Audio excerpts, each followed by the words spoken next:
morning out there. Hope all of you having a good morning. I'm having a pretty good one. I've got a, this is my second cup of coffee for the day. Uh, Actually, it's in celebration of Super Dave. Dave, I have kind of got out of the habit of drinking coffee for the last few months. I've had a couple or a cup here and there, but I don't pursue the day with a second cup or a third cup or anything like that. If I have one, I'm off and running doing something else. But today is almost a celebration. And what's it over? Well, this is a shout out to you, Dave. I wanted to tell you something. I feel that you're an inspiration for me and for other people. I'm a hoping. I know there's 10 of us involved in this lawsuit. And today I've seen a piece of paper in there that says that you were successful in pursuing um, something on that. You have got a sanction thrown out. Son, this is to you. I think you did a wonderful job.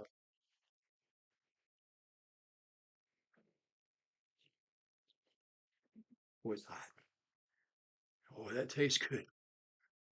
Yeah, that cup of coffee, Dave, is the inspiration for having that second cup. Boy, it tastes great. It's better than the first cup I had this morning, and it's in your celebration. Now, all kidding aside, I know that you've worked very hard getting to this point, and there's a lot of us out here who are sitting kind of on the sidelines to see what's going on. After all, there are multiple lawyers involved in this in the suit itself that are being sued. And one person that is involved was a lawyer, but certainly knows the law much better than the rest of us do. But in the mix of the thing, who would want to put that many lawyers involved in a lawsuit? Because it's very hard to take a team, if it is such a team, and try to defeat it. At this point, each of us have pursued our own case. And the reason being, we actually came into here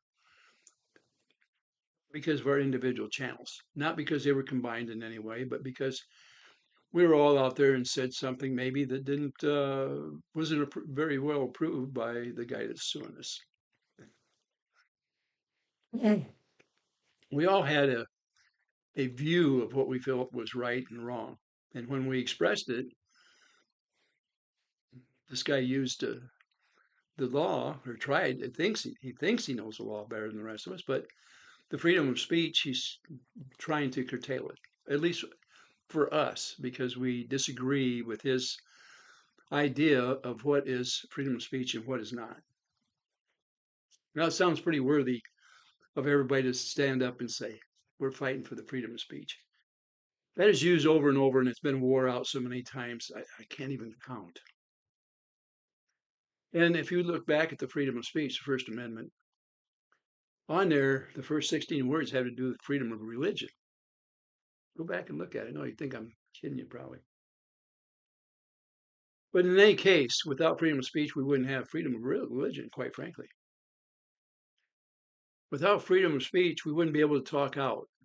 And that was meant for us to speak out on the government,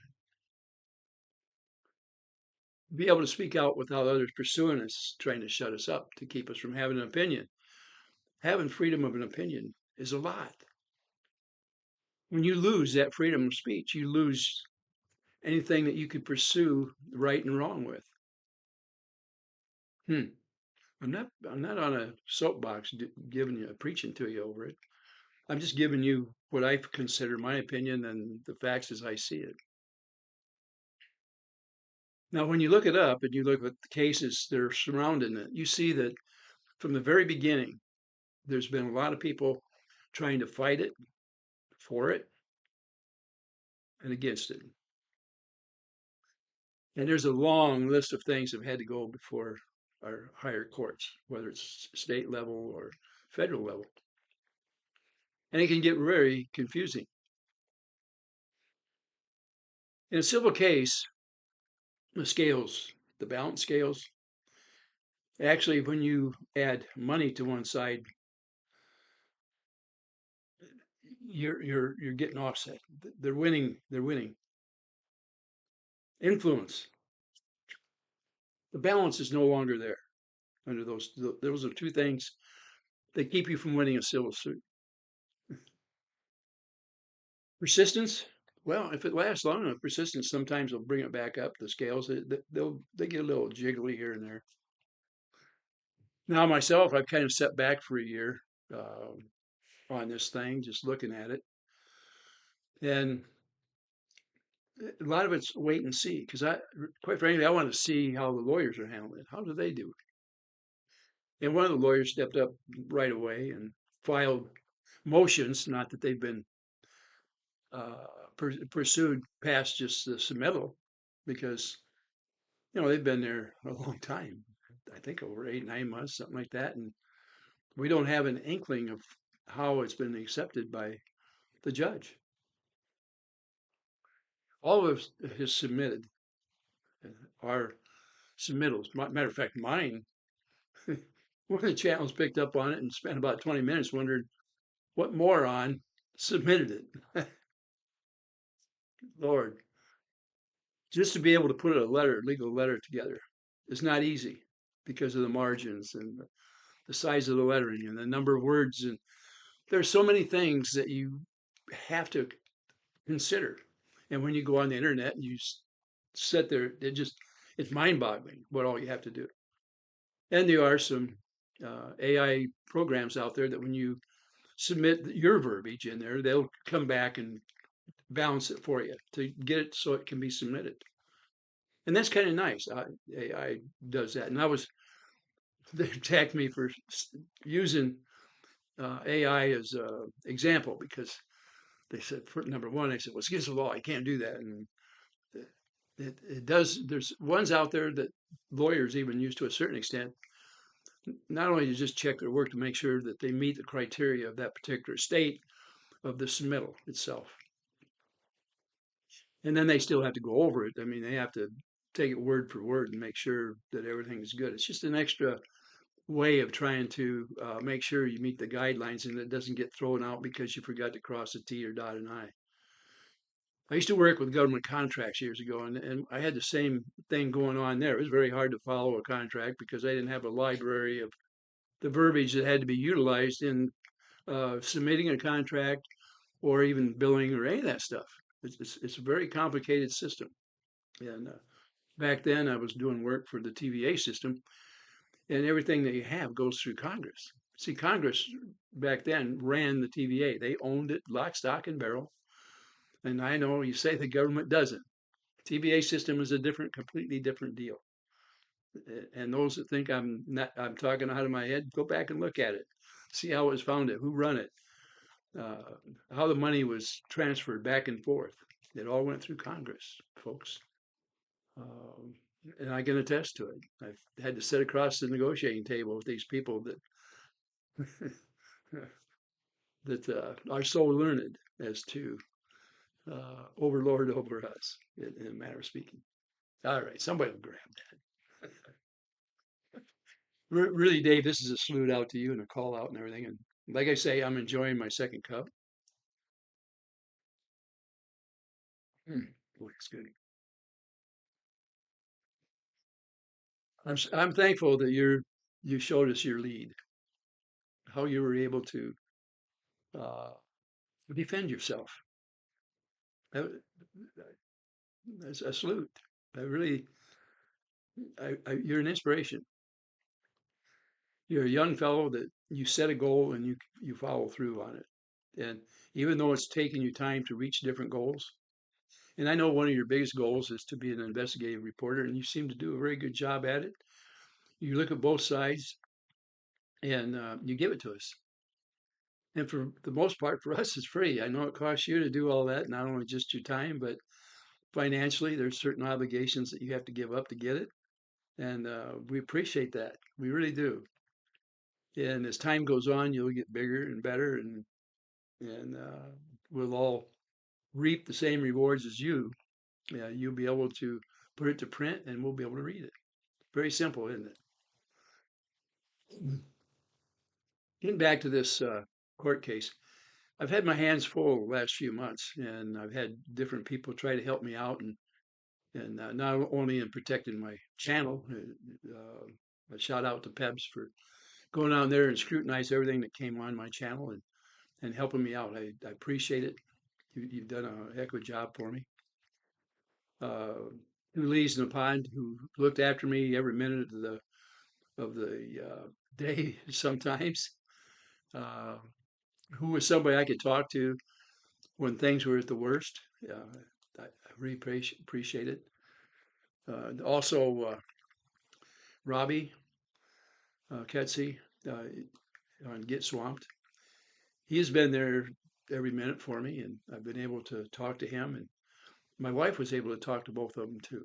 And uh, both of them gave me not just inspiration, but hope at all times.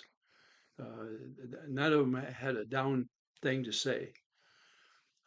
They kept the spirits running, not only in myself, but my wife and my daughter. One of my daughters was helping out on a daily basis here at my house. Her husband was here for part of the time and had the physical aspects around here. He was taking care of things. He worked on my brakes on two of my vehicles. And, they're a big part of my life, all these people. And as far as for Lisa, she took a lot of heat over helping me out. She was taking the heat that probably was meant for me and having to shoulder it and try to let it go as much as she can. And same thing with Robbie. People would attack him because of how he was or interacts with myself. It's quite a deal. And I also have a big one out there that people just they do everything they can to disparage this guy, Rich Luthman. He has offered himself up for me multiple times, and so has Bearded Fisherman. That's a lot.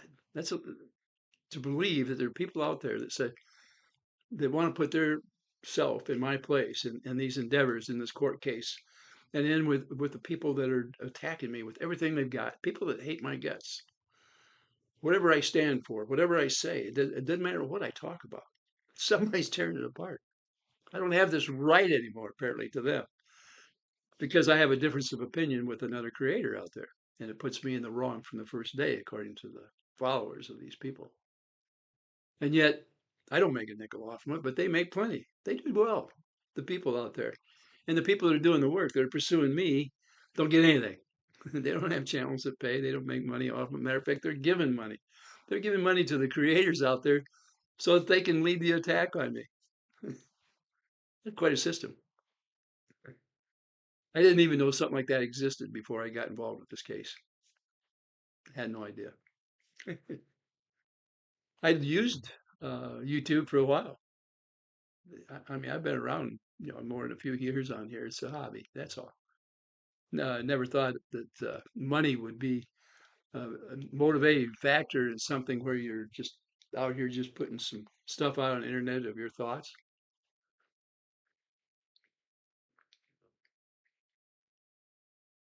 Yeah. But anyway, part of this too is trying to turn over a different type of chapter of what I'm doing, and it's pretty obvious that I'm back on this case again. And even though it's been going on, for upwards of a year, and I'm listed right in there. I've been served the whole works. It behooves me to try to defend myself, and if I can defend some of the others on the way, then obviously I'll do my best that I can. I have a kind of a setback and watch because I wanted to see what some of the people that understood the legal system, how they proceeded with theirs. And there are times where you can't sit back and wait because you have a timeline on when you can respond to something when it's a sanction against you in some way. And Dave, of course, they went after him. And Dave didn't step back. He's right back in there saying, "Hey, look, they need to be sanctioned, not him." And I believe that, Dave. I wholeheartedly believe in your cause. I don't even understand why you were involved in this in the first place, as far as pursuing you in a court, because you were following what you're trying to do as a career, and that is investigative reporter. And in the pursuit of that, you're being nailed for it, even though our Constitution says you have that right.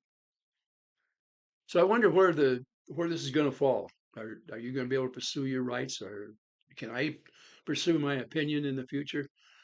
How much of our future endeavors are going to be choked down? How's this case going to fit into the scheme of things on a national level? Because that's what it is. It's federal court. And how much will trickle down into the state? Is the state going to be able to get after us? And we found out that in the private sector during the pandemic, that we can be shut down completely in the private sector. In other words, our voice was completely thrown out. Now, the president of the United States got a $25 million settlement not too long ago against YouTube. They gladly paid it to get it off the books, I'm sure.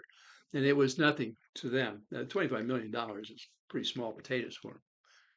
And once you go after somebody as great as the president, which Mr. Trump, uh, it was kind of hands down going to be a Trump over them.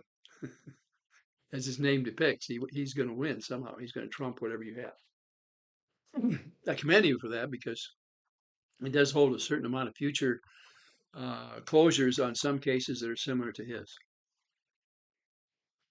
In the meanwhile, I kind of see the your operation, Dave, as being the crack in the dam where maybe the rest of us can see now where even though the structure that we're up against, the legal structure, to this point has been overwhelming.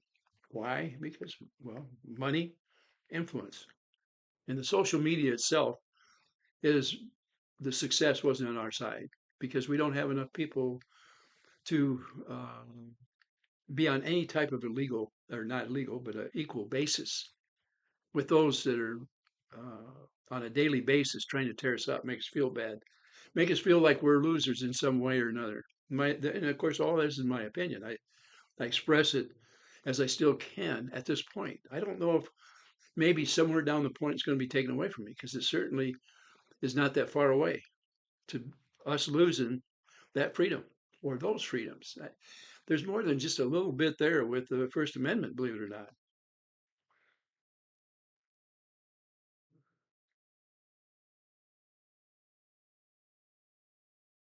There are 10 of us in this case. And as you know, that my attention now is switching over to that. I'm kind of getting through the fog of the past problems I've had for the last few months and trying to move on to things that are about me at this moment. I have to rein it in and say, okay, what do I need to do? And a lot of you out there have given me advice on what I already were involved in, and advice how to get to the next step, and all this stuff. And I appreciate it from all of you. Once you understand that now I'm going to try to do some other things as well. Um, the worry that I went through that was overwhelming had to do with my wife, not this case. But now this case is kind of coming up as my grieving on my wife is starting to dissipate somewhat.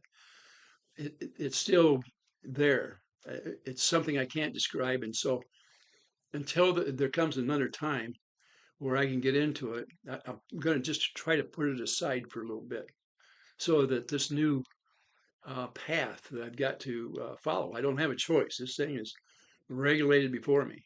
I have to meet certain obligations, legal obligations, with this path. And so, unless I put my attention on it, I'm going to lose my way.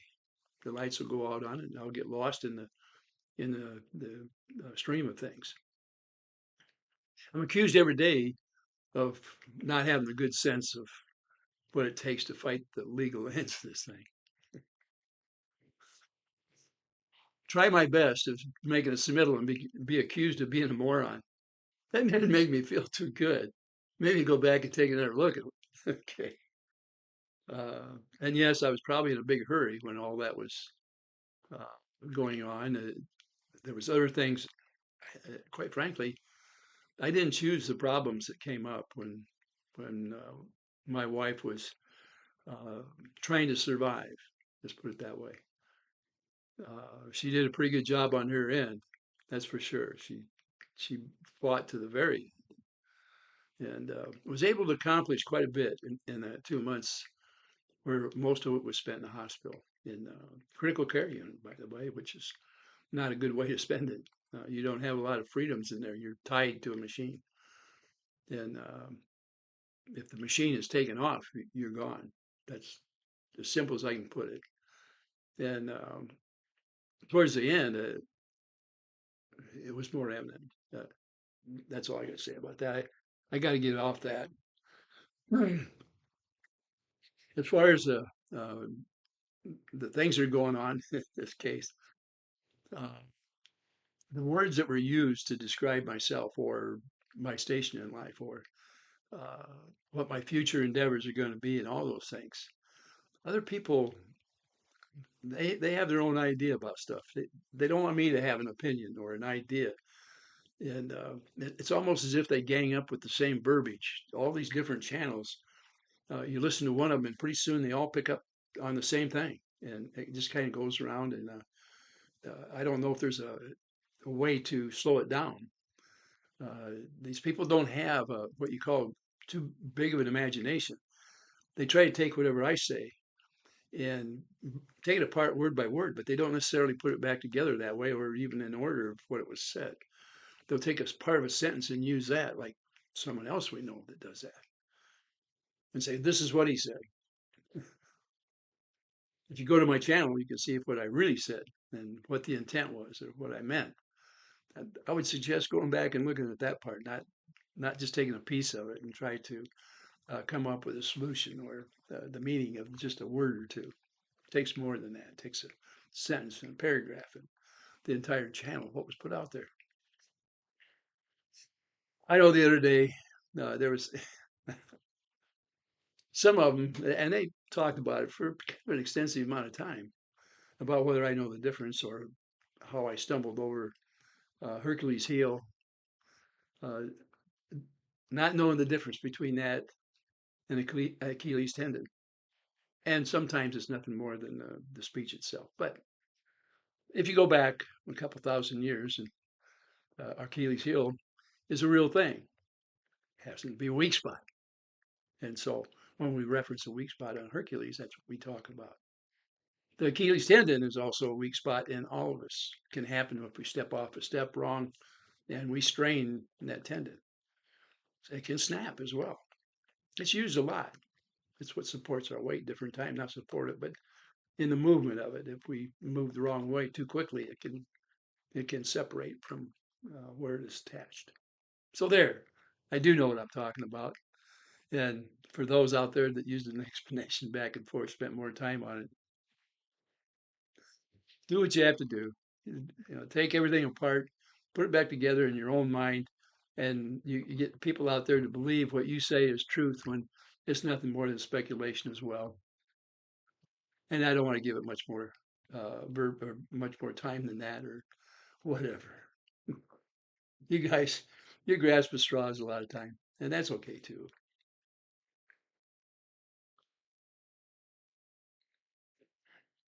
This path that I've got to follow means I have a lot of things to learn, and I'm not going to be able to learn anywhere near like a legal clerk knows or a lawyer itself. And in the very end, obviously, I'm going to have advice from somebody that has a degree, a real lawyer, if you will. And I have every intention of trying to pursue that end of getting that kind of advice.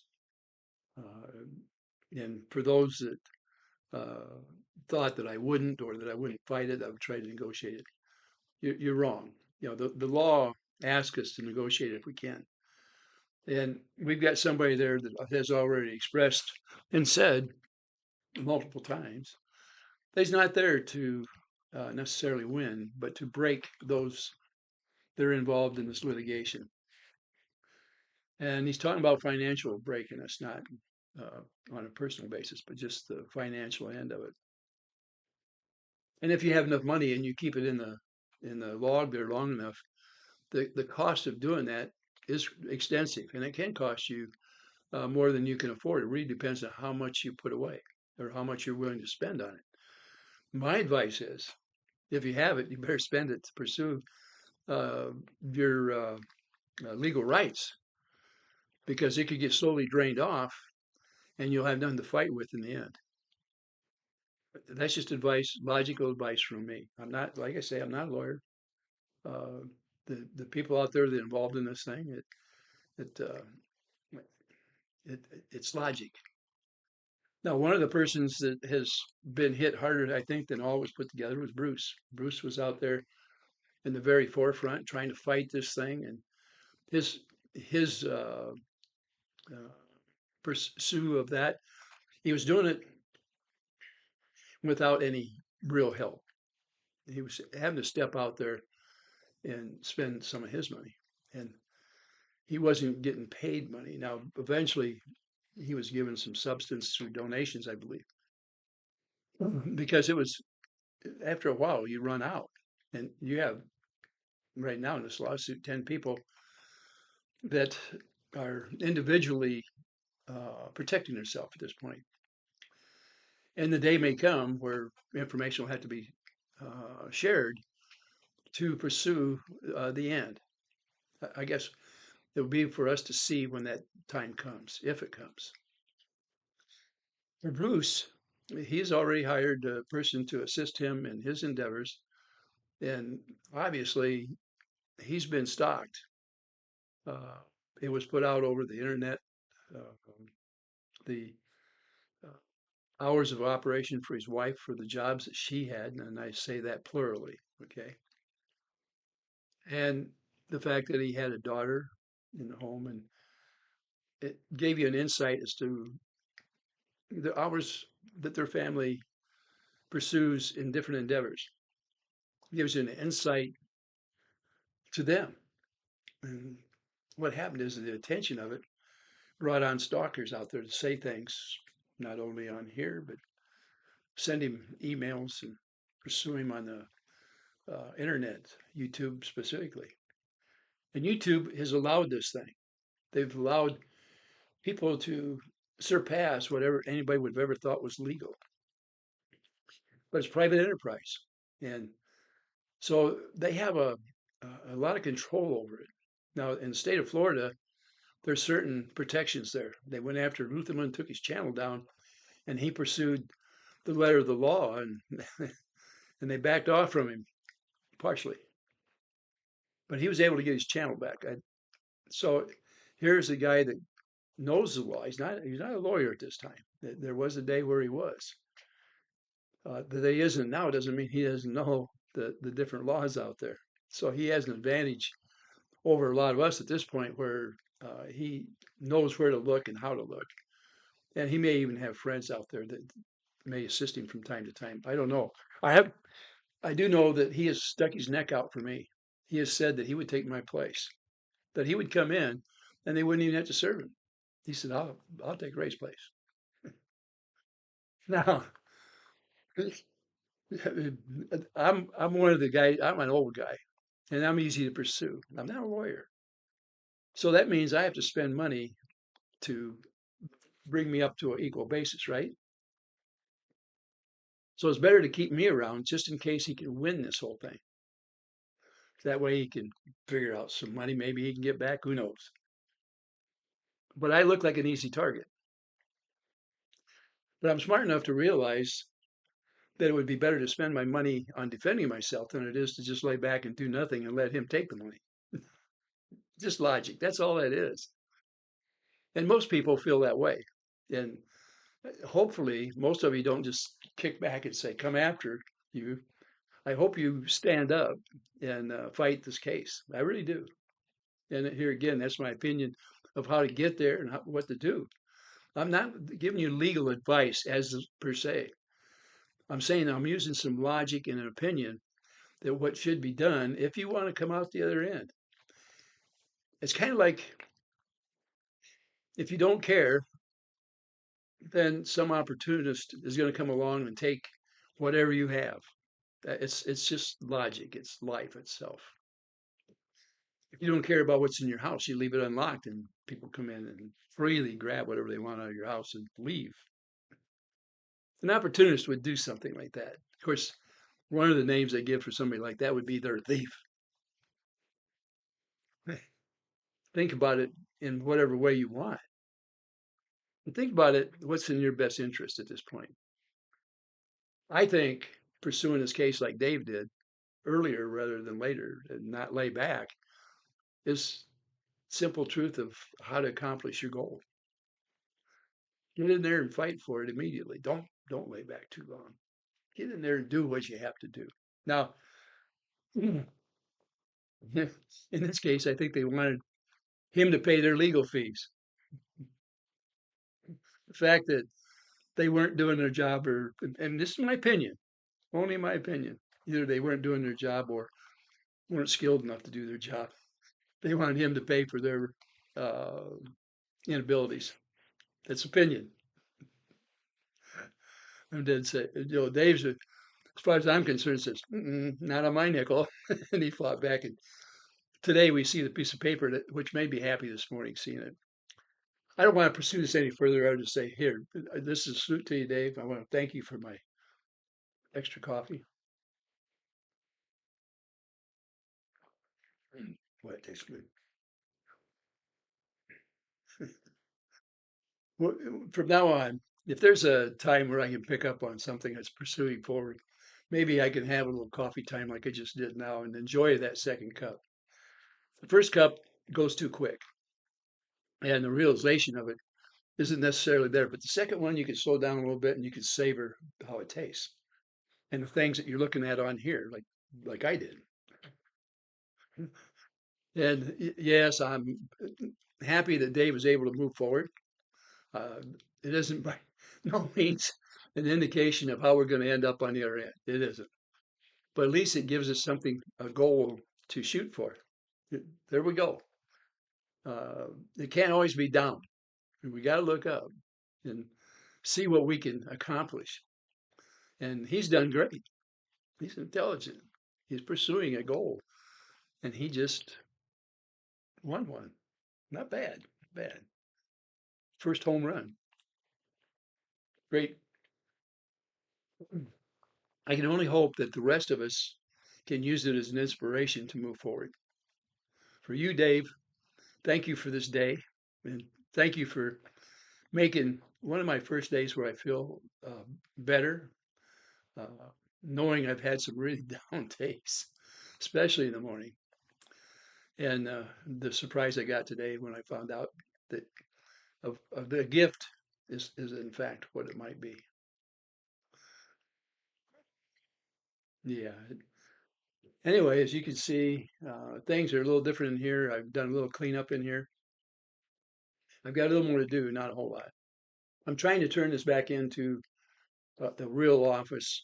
It, it has been an office slash sewing room, hobby room, and stuff like that for my wife. Uh, she, she did a lot in here, and every time I look around, I see her. And in front of me is my wife's inspiration itself. It's this simple little pink hat with two hearts on it. Uh, I love her thoughts.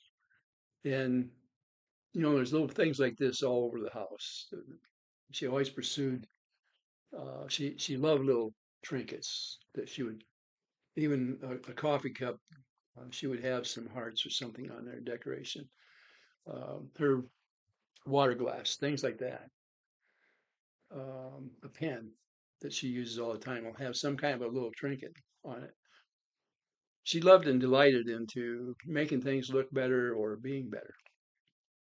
And in the past few months, I've learned a lot about her. Little notes here and there that are very definitely her uh, notes. I mean, she had a lot of different one-liners that she'd use different times and expressions, and they bring a smile to my face because I can instantly know that it was her. Her hat, I probably will keep it forever because it's my wife. She she loved things like that, and the meaning of the two hearts had a special meaning for her, and now it does for me as well. She took an old fishing hat of mine. She bought that for me when we lived in Louisiana. We fished every weekend that we could get away. And it had hooks and bobber on it and all kinds of stuff, sayings on it. It was just a floppy hat. And she did it because of it, she had a sense of humor, and the hat itself displayed that sense of humor. And over the years, of course, it was getting wore, and it ended up in the closet. One day she took it out and she said, "I'm going to redecorate your hat." She said, "I want to wear it."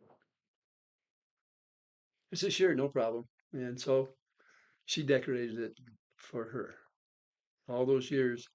I mean, she liked the hat. That's why she bought it for me.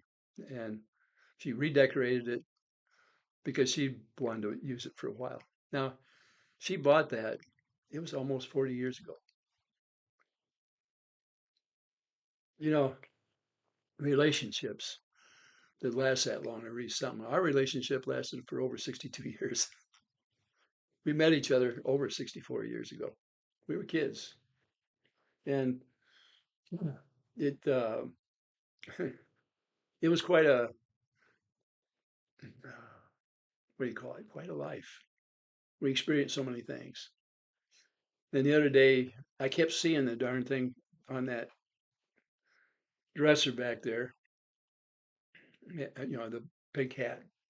And she wore that hat. I just never paid a lot of attention to it. But then I picked it up because I was trying to clean the office up in here. And then I seen the decoration, the two hearts, and knew instantly why they were there. And no matter where she was at or what she was doing, the two of us were as close as what those two hearts are on there. We're here. I love you so much, dear. Well, with that, I'm going to call it a day. So, hey, Dave, shout out to you, son. You're doing a great job.